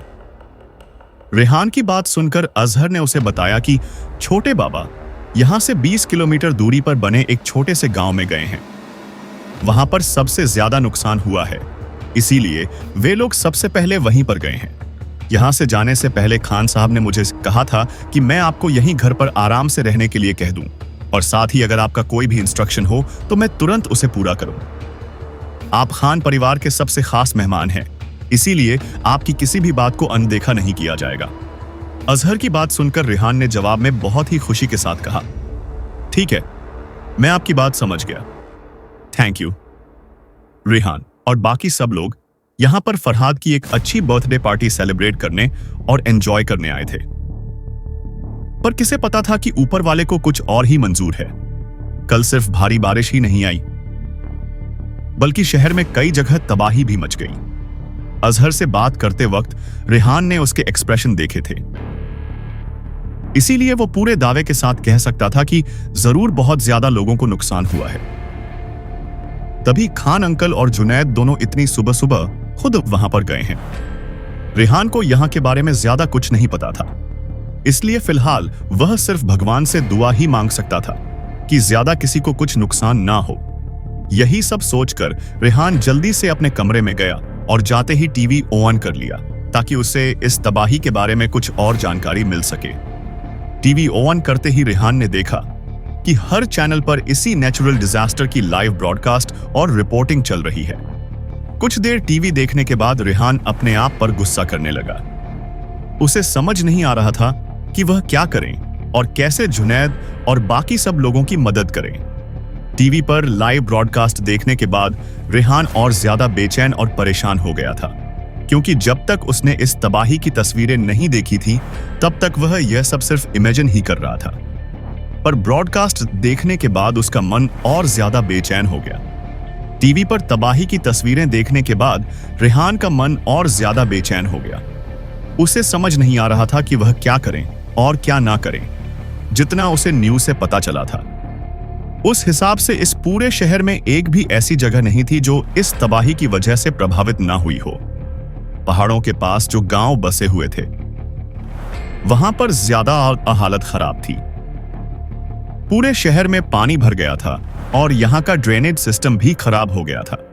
पूरे शहर की हालत इतनी खराब हो गई थी कि अगर किसी को इमरजेंसी में बाहर जाना भी पड़े तो गाड़ी लेकर नहीं बल्कि नाव लेकर निकलना पड़ेगा। कहने तो इसका आम पड़ेगा। एक तरफ फरहाद शहर के बाकी हिस्सों में लोगों की मदद कर रहे थे, तो वहीं जुनेद एक ऐसे गांव में गया था जहां पर लोगों की हालत सबसे ज्यादा खराब थी, ताकि कि वो ज्यादा से ज्यादा लोगों को बचा सके। इस नेचुरल डिजास्टर की वजह से पूरा शहर बाकी देश से कट चुका था और कम्युनिकेशन भी पूरी तरह से बंद हो गया था। इस वक्त औरंगाबाद की हालत बिल्कुल किसी आइसोलेटेड आइलैंड की तरह हो गई थी, जहां कोई भी बाहरी दुनिया से जुड़ नहीं सकता था। इस वक्त एयरपोर्ट की हालत भी किसी समुद्र की तरह हो गई थी। ना ही तो वहां पर कोई प्लेन टेक ऑफ कर सकती थी और ना ही कोई प्लेन लैंड कर सकती थी। अगर सीधी भाषा में कहा जाए तो एक तरह से रेहान इस शहर में फंस कर रह गया था और जब तक सब कुछ ठीक नहीं हो जाता तब तक यहां से जा पाना उसके लिए मुश्किल था। खुशकिस्मती से जिस जगह पर खान परिवार का मैना बना हुआ था वह काफी अच्छी जगह थी और यहां पर बारिश या तूफान का ज्यादा असर भी नहीं पड़ रहा था। और घर में काफी बड़ी मात्रा में खाना और पानी स्टोर किया हुआ था, जिससे इस घर में रहने वाले किसी भी इंसान को कोई दिक्कत नहीं होने वाली थी। मैगी जो रेहान के साथ ही थी, उसने परेशान होते हुए रेहान से कहा, बॉस, हम लोग इस वक्त इस शहर को छोड़कर कहीं नहीं जा सकते। जब तक एयरपोर्ट फिर से ठीक नहीं हो जाता तब तक हम लोगों को यहीं खान मेंशन में रहना होगा और खुद का ख्याल रखना होगा।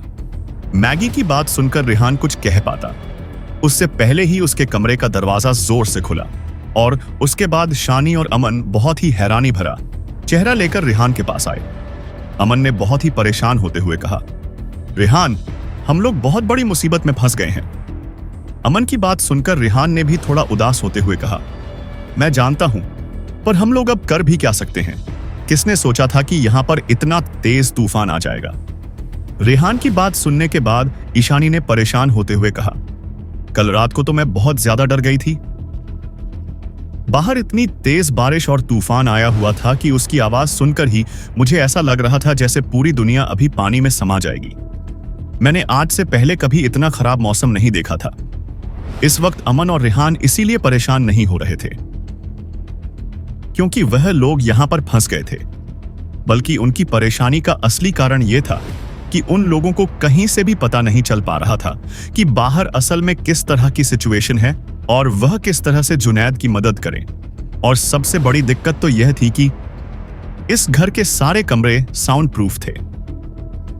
इस वजह से बाहर की सिचुएशन का इन लोगों को ज्यादा कुछ अंदाजा नहीं हो पा रहा था।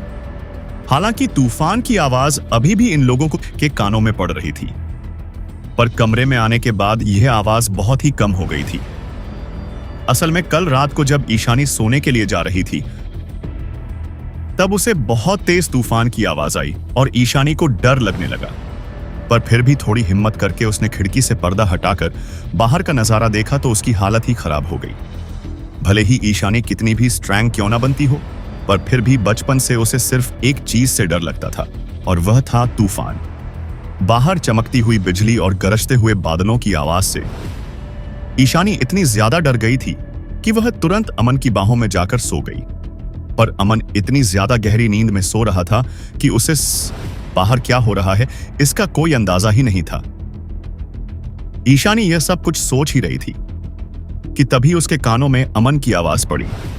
अमन रेहान से कह रहा था, मैंने अभी अभी मैनेजर अजहर से सुना जुनेद किसी गांव में गया है जहां पर सबसे ज्यादा तबाही मची है। मुझे समझ नहीं आ रहा वहां पर क्या हो रहा होगा। जने ठीक तो होगा ना? आपको क्या लगता है रेहान? क्या हमें कुछ करना चाहिए? अमन अपनी बात बोले जा रहा था और रेहान बार बार जुनैद को कॉल कर रहा था, पर जुनैद कॉल का कोई जवाब नहीं दे रहा था। शायद वहां पर कम्युनिकेशन पूरी तरह से डिस्कनेक्ट हो गया होगा। रेहान ने जब अमन की बात सुनी तो उससे कहा, हम लोगों को कुछ करना होगा। अमन जुनैद अकेला वहां पर गया है और पता नहीं इस वक्त किस हाल में होगा। हम लोग यहाँ पर ऐसे ही आराम से हाथ पर हाथ रखकर नहीं बैठ सकते हैं। रेहान की बात सुनकर अमन ने अपना सिर खुजाते हुए, और यासिनीसी कहां पर हम लोग करेंगे? क्या हमें यहाँ के बारे में कुछ भी नहीं पता है? और ये हमारा शहर भी नहीं है जहां हम बिंदास कभी भी कुछ भी कर सके। एयरपोर्ट भी पूरी तरह से खराब हो चुका है और हम किसी को भी मदद के लिए यहां नहीं बुला सकते हैं। अमन की बात सुनकर ईशानी ने भी परेशान होते हुए कहा, अमन सही कह रहा है। रेहान, हम 4 लोग कर ही क्या लेंगे? और फिर हो सकता है कि हम लोगों के बिना सोचे समझे कुछ करने से जुनैद की मदद ना होकर उल्टा कोई नई मुसीबत खड़ी हो जाए। ईशानी जो कह रही थी उसमें पूरी सच्चाई थी, पर एक बात यह भी थी कि रेहान, अमन और ईशानी तीनों ही अमीर परिवारों से आते थे। इसीलिए उन लोगों की मदद करने के लिए ये लोग रिसोर्सेस प्रोवाइड करवा सकते थे और आराम से मैन पावर को भी इकट्ठा कर सकते थे। पर यह सब कुछ तभी मुमकिन हो सकता है जब आने जाने का रास्ता बहाल हो जाए। पर फिलहाल इस पूरे शहर में जमीन तो जैसे गायब ही हो गई थी और पूरा शहर चलता फिरता समुद्र बन गया था। भले ही रेहान कितना भी अमीर और ताकतवर इंसान क्यों ना हो, इस वक्त जो सिचुएशन थी उसमें वो भी ज्यादा कोई मदद नहीं कर सकता था। हाँ, यह बात सच है कि वह अपने पैसों से जो चाहे वह कर सकता था, पर इंसानों की ताकत सिर्फ जमीनों तक ही सीमित थी। प्रकृति पर पैसे और पावर का जोर नहीं चल सकता था। इसीलिए रेहान भी इस नेचुरल डिजास्टर में अपनी अमीरी का कोई फायदा नहीं उठा सकता था। बाहर के हालात को देखकर ईशानी ने बहुत ही निराश होते हुए कहा, यह पूरा शहर तूफान की वजह से बहुत ज्यादा अफेक्टेड हो गया है। अगर हम लोग बाहर से मदद लेते भी हैं तो भी यहाँ पर ज्यादा लोगों को नहीं बचा पाएंगे। इतना कहते कहते ईशानी बीच में ही चुप हो गई। उसकी बातों से ही लग रहा था कि वो हिम्मत हार रही है और अंदर ही अंदर कमजोर पड़ रही है। ईशानी को इस तरह बातें करते हुए देखकर रेहान ने अपना सिर ना में हिलाते हुए कहा, इन परिस्थितियों में हम जो कर सकते हैं हम करेंगे, और वैसे भी हमें यह उम्मीद नहीं करनी चाहिए कि हम कुछ लोग मिलकर पूरे शहर को बचा लेंगे। हम कोशिश करेंगे कि ज्यादा से ज्यादा लोगों को बचा पाए। इस पूरे शहर में 10 मिलियन से भी ज्यादा लोग थे। इस बात से कोई फर्क नहीं पड़ता था कि रेहान के पास कितना पैसा था, क्योंकि चाहकर भी रेहान इन सभी लोगों को नहीं बचा सकता था। इस पूरे शहर की सबसे बड़ी फैमिली होने के बावजूद खान परिवार ने भी अपनी प्रायोरिटी उस गांव को दी जहां के हालात सबसे ज्यादा खराब थे, क्योंकि खान परिवार भी यह जानता था कि ये लोग चाहकर भी पूरे शहर को नहीं बचा सकते हैं। अमन ने बहुत ही निराश होकर कहा, इस वक्त यहां सिर्फ आप, मैं और ईशानी ही हैं। एयरपोर्ट जब ठीक हो जाएगा तब मैं अपने परिवार को मदद के लिए कह सकता हूं, पर फिलहाल हम 3 लोगों के पास कोई भी चॉइस नहीं है। काश हम लोगों के पास यहां और ज्यादा लोग होते तो हम बेहतर तरीके से जुनैद और बाकी लोगों की मदद कर पाते, पर फिलहाल हम तीनों को ही कुछ करना होगा। अमन की बात सुनकर अचानक ही रेहान की आंखों में चमक आ गई और उसने अमन की कही हुई लाइन को धीरे से दोहराते हुए कहा, काश हम लोगों के पास और ज्यादा लोग होते। इतना कहकर रेहान ने जोर से अपने सिर को झटका और फिर एक्साइटेड होकर बोला, ओ गॉड, मैं ये कैसे भूल सकता हूं? मुझे पहले ये सब कुछ याद क्यों नहीं आया? रेहान को एक्साइटेड होता देखकर अमन और ईशानी ने कंफ्यूज होकर एक साथ रेहान से पूछा, क्या क्या याद नहीं आया? पहले आप क्या सोच रहे हैं? रेहान की बातों की वजह से अमन और ईशानी एकदम से हैरान हो गए थे। उन्हें समझ नहीं आ रहा था कि रेहान के दिमाग में क्या चल रहा है। अमन और ईशानी को हैरान देखकर रेहान ने बहुत ही एक्साइटेड होकर कहा, इतने सारे लोगों को बचाना 1-2 लोगों के बस की बात नहीं है, और इस वक्त पूरा शहर पानी में डूबा हुआ है। अगर तुम्हें खुद को बचाना है तो खुद ही अपनी मदद करनी होगी। हमें बाहर के लोगों से मदद मांगनी चाहिए। रेहान की बात सुनकर अमन ने उससे कहा, इसमें नई बात क्या है रेहान? सबसे पहले यही काम किया गया होगा। अमन की बात सुनकर रेहान ने अपना हाथ दिखाते हुए कहा, तुम अभी आगे कुछ मत बोलो, पहले मेरी बात सुनो। यह बात सही है कि यहां पर सबसे पहले बाहर से मदद मांगी गई होगी, पर उन लोगों को दी हुई मदद काफी नहीं है।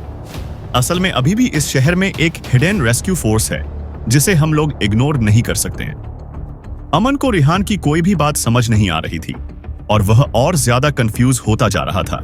जितना उसे पता है, फिलहाल पूरा शहर पानी में भरा हुआ है और ऐसी कोई जगह नहीं है जो इस डिजास्टर से बची हुई हो। यहां तक कि खान परिवार मदद करने के लिए गया है।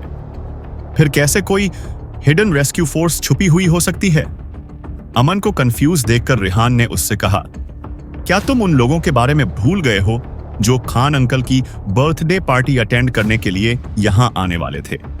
जैसे ही रेहान ने अपनी बात को अच्छे से अमन को समझाया तो उसने खुश होते हुए कहा, अरे हां, मैंने उन लोगों के बारे में क्यों नहीं सोचा। पूरे शहर में ट्रैफिक कट हो गया है, इसीलिए वे लोग भी होटल से कहीं भी बाहर नहीं जा पाएंगे। पर इस वक्त ईशानी के दिमाग में रेहान और अमन से अलग ख्याल चल रहे थे। रेहान का आइडिया सुनकर ईशानी उतनी ज्यादा खुश दिखाई नहीं दे रही थी जितना अभी तक अमन दिखाई दे रहा था, बल्कि ईशानी ने बहुत ही शांति से कहा, रेहान, मुझे नहीं लगता कि वे लोग विश्वास करने के लायक हैं। वे सभी लोग एंटरटेनमेंट स्किल से जुड़े हुए लोग हैं। भला उनमें से कोई भी क्यों बिना वजह अपनी जान खतरे में डालना चाहेगा, और वह भी तब जब उन लोगों को इससे कोई भी फायदा नहीं होने वाला है। और अगर आपके हिसाब से हम लोग मान भी ले कि उनमें से कोई मदद करने को तैयार हो भी जाए, तो भी उसके लिए सड़कों का ठीक होना जरूरी है। ईशानी की बात सुसिमरन नहीं हुआ। अमन ने उसे जवाब देते हुए कहा, तुम सही कह रही हो। इस सिचुएशन में जो लोग सच में हमारी मदद करना चाहते हैं, वह भी ट्रैफिक की वजह से हमारी मदद नहीं कर पाएंगे। इन दोनों को इस तरह की निराशा भरी बात करते हुए देखकर रेहान ने इन्हें टोंट करते हुए कहा, तुम लोगों को क्या लगता है, क्या यह मामला बहुत ज्यादा सिंपल है? एक दो ग्रुप के लोगों से हम पूरे शहर की मदद नहीं कर पाएंगे, और अकेला खान परिवार भी कितना कुछ कर लेगा। हम अकेले भी कुछ नहीं कर सकते, हम उनके साथ भी कुछ नहीं कर सकते। रेहान की बात सुनकर इस वक्त अमन को खुद पर ही गुस्सा आ रहा था। पता नहीं उसने क्या सोचकर कहा कि वह अभी मदद नहीं कर सकता। यह शहर बहुत ज्यादा बड़ा नहीं था, पर फिर भी यहां काफी ज्यादा लोग रहते थे। नॉर्मल दिनों में जब मौसम अच्छा होता था, तब यहां के लोग अच्छी जिंदगी जीते थे। पर जब भी कभी इस तरह का तूफान इन लोगों की जिंदगी में आता था, तो इन सब मासूम लोगों की जिंदगी खतरे में पड़ जाती थी। हालांकि इस तरह का तूफान और डिजास्टर 100 सालों में कभी एक बार आता था। असल में रेहान होटल में रुके हुए लोगों का इस्तेमाल करके उनकी मदद मांगना चाहता था। यह सभी लोग मोस्टली एंटरटेनमेंट स्किल से थे और मोस्टली सभी की अच्छी खासी फैन फॉलोइंग थी। अगर वे लोग अपनी जान पहचान का इस्तेमाल करके अपने फैंस तक यह बात पहुंचा दे, तो हो सकता है कि वे लोग मदद करने के लिए मान जाए। कहते हैं, डूबते को तिनके का सहारा ही बहुत होता है, और ऐसी ही कोई उम्मीद रेहान भी अपने दिल में लेकर बैठा था। वह जानता था कि भले ही यह सेलिब्रिटी खुद कुछ न करें, पर अगर अपने सोशल मीडिया हैंडल से ये लोग अपने फैंस से रिक्वेस्ट करेंगे, तो वे लोग जरूर अपने आइडल्स की बात मान लेंगे। और सबसे बड़ी बात, फैन यही सोचेंगे कि उनके आइडल और सुपरस्टार भी इस डिजास्टर जोन में फंसे हुए हैं, और इन लोगों को खतरे में देखकर इनके फैन भला मुंह कैसे मोड़ सकते हैं। जिन लोगों के पास रिसोर्सेस है, वह हर तरीके से अपने सुपरस्टार की मदद करने के लिए यहां जरूर आएंगे, और इससे इन सभी सेलिब्रिटी को खूब फायदा भी होगा, क्योंकि कहीं ना कहीं इनके किए गए एक ट्वीट या मैसेज की वजह से लोग इस पूरे शहर को बचा सकते हैं। इससे आगे चलकर इन लोगों को अच्छे प्रोजेक्ट और फेम दोनों मिलेंगे, और सेलिब्रिटीज के लिए फेम बौशनय कुल ऑक्सीजन की तरह होती है, जिससे वे लोग और ज्यादा अपनी जिंदगी जी पाते हैं। इस शहर के लोगों की मदद करके यह सब लोग काफी ज्यादा फेमिक ठीस कर लेंगे, और इनकी रेपुटेशन भी पॉजिटिव हो जाएगी। यह सब कुछ तो ठीक था, पर सबसे बड़ी दिक्कत वही थी जो अभी अभी ईशानी ने कहा। यह सभी लोग इस शक्ल में बहुत पुराने टाइम से हैं, और सब के सब लालची लोमड़ी की तरह है, जो बिना अपने फायदे के अपनी पलकें भी नहीं झपका। फिलहाल यह कोई नहीं जानता था कि वे लोग अपना छोटा मोटा फायदा देखेंगे या फिर अपना लंबा फायदा देखेंगे, और फरहाद के सामने अपनी पोजीशन को और बेहतर बनाने की कोशिश करेंगे। जितना रेहान को लग रहा था उस हिसाब से यह सभी लोग जरूर खान अंकल के कहने पर इस बात को मान जाएंगे, क्योंकि जो इंसान आधी से ज्यादा एंटरटेनमेंट इंडस्ट्री पर राज करता हो उसकी बात टालने की हिम्मत कौन करेगा। और फिर यहाँ तो हर कोई इसी बात का मौका ढूंढ रहा था कि कैसे भी करके फरहाद इन लोगों से बातें कर ले और इनको तवज्जो दे। जैसे ही अमन और बाकी सब लोगों को रेहान की बात अच्छे से समझ आई, तब जाकर अमन ने रेहान के आइडिया को अप्रिशिएट करते हुए कहा, रेहान आपने वाकई बहुत अच्छा तरीका निकाला है, all the very best. Rehan ने जब देखा कि सभी लोग उसकी बात से सहमत हो गए हैं, तो उसने फरहाद को ढूंढने के लिए वहां जाने की तैयारी शुरू कर दी, जिससे यह आइडिया वर्कआउट कर सके। रेहान सबसे पहले नीचे जाकर फरहाद के मैनेजर अजहर से मिला और उसे सारी सिचुएशन समझा दी। रेहान की बात सुनने के बाद अजहर और ज्यादा टेंशन में आ गया, क्योंकि उसे अच्छे से याद है कि जब उसके बॉस यहां से जा रहे थे तो उन्होंने बार बार अजहर से कहा था कि रेहान को यहीं आराम से घर पर ही रहने दिया जाए और उसका ख्याल रखा जाए। जब बाहर सड़क वगैरह ठीक हो जाएंगी तब यह लोग आराम से वापस आइजू चले जाएंगे। अजहर अपने मन में सोचने लगा कि अभी भी बहुत ज्यादा तेज बारिश हो रही है और रेहान सर बाहर जाकर खान साहब को ढूंढना चाहते हैं, पर वह कैसे रेहान सर को बाहर जाने दे सकता है? क्या ये लोग उड़कर खान साहब को ढूंढने जाएंगे? अजहर अपने मन में सोच ही रहा था कि तभी अमन ने अपने कभी ना खत्म होने वाले सवालों में से एक सवाल फिर रेहान से पूछा, रेहान बाहर बहुत ज्यादा पानी भरा हुआ है, हम लोग खान अंकल को कैसे ढूंढने जा रहे हैं? अमन की बात सुनकर रेहान ने उसे याद दिलाते हुए कहा, उड़कर जा रहे हैं? क्या तुम भूल गए? मेरी of road vehicle super car को वह सड़क पर चलने के साथ साथ पानी में भी चल सकती है। रेहान की बात सुनकर अमन ने अपना सिर खुजाते हुए और कंफ्यूज होते हुए कहा, रियली? आपकी गाड़ी में ऐसे भी फंक्शन है क्या? असल में अमन को गाड़ियों से कोई खास लगाव नहीं था, इसीलिए वह इन सब चीजों पर ज्यादा ध्यान नहीं देता था। ग्लास वही खान परिवार का मुलाजिम होने के नाते अजहर सिर्फ रेहान और अमन की बातों को मानने के अलावा और कुछ नहीं कर सकता था। रेहान के लगातार सवाल करने पर आखिरकार परेशान होकर अजहर को फरहाद की रियल लोकेशन बताना ही पड़ा। इस वक्त फरहाद खान ग्रुप के हेडक्वार्टर में बैठे हुए थे और अपने सभी नौकरों से कहकर ऑपरेशन को चला रहे थे, और इस वक्त वे इस ऑपरेशन के साथ साथ इस शहर के बाकी बड़े खानदानी परिवारों से भी बात करने की कोशिश कर रहे थे, जिससे उन्हें कोई मदद मिल सके। खान परिवार हमेशा से ही